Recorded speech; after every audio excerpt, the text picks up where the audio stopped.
Ayan, hello guys. Ayan, may problema ka ba sa inyong pagko-comment? Ito, meron ka niyan. Yan, will appear when online. Hindi ka makapag-comment. Hindi ka makapag-engage kasi nga, hindi ka makapag-comment kasi nga, meron kang ganyan. Ibig sabihin niyan, meron kang hidden restricted. So, kahit tingnan niyo po sa support inbox nyo, wala, hindi niyo po makikita kung ano yung restriction nyo. At kahit i-report ang problem niyo po yan, never sa inyo sasabihin niya 24 hours. Hindi po totoo yan kasi na ganyan po ang nangyari sa aking account. Ayan, will appear when online. Abot ang aking comment pero never na talagang nawala yan. At so, ibig sabihin, walang solusyon dyan sa mga report a problem na yan. At halos ilang days din ako na will appear when online na yan. So, dito ko lang nakita yon guys, kaya tuturo ko sa inyo kung paano. Nakita ko talaga, alam mo naman yung lola niya.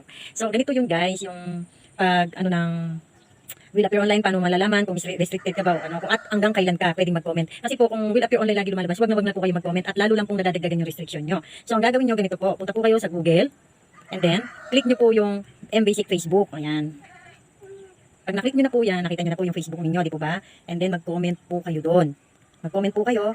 Pag nag-comment na po kayo, makikita nyo na po kung ilang araw po yung kayo pwedeng mag-comment. Makikita nyo po doon. Andun, ang merong nakalagay na 4 days, bago ka makapag-comment, nakalagay doon. Or ako kasi, mamaya ang nakalagay, nung na-check ko po yun, mamaya daw hapon, 5:38, pwede na ako mag-comment. So, nung nag-try na ako, nung mga 5:45, ngayon, nakapag-comment na ako. So, ganun guys, ang gagawin niyo. I-check nyo din lagi yung mga, kung bakit, hindi po totoo yun sa YouTube. Nanonood ako lagi sa mga, na paano alisin. Hindi, doon pala yun. Hindi sa report a problem, wala po doon. At wag po kayo magko-comment pag po ganun ang lumalabas at lalo lang po nadadagdagan yung restriction nyo. So guys, sana makatulong po sa mga may mga restriction na hindi makapag-comment dyan, yung mga will appear online. Ayan, i-share nyo na din po yung aking video para malaman din po ng mga iba kung ilang days yung mga restriction niya. So ayan, thank you for watching.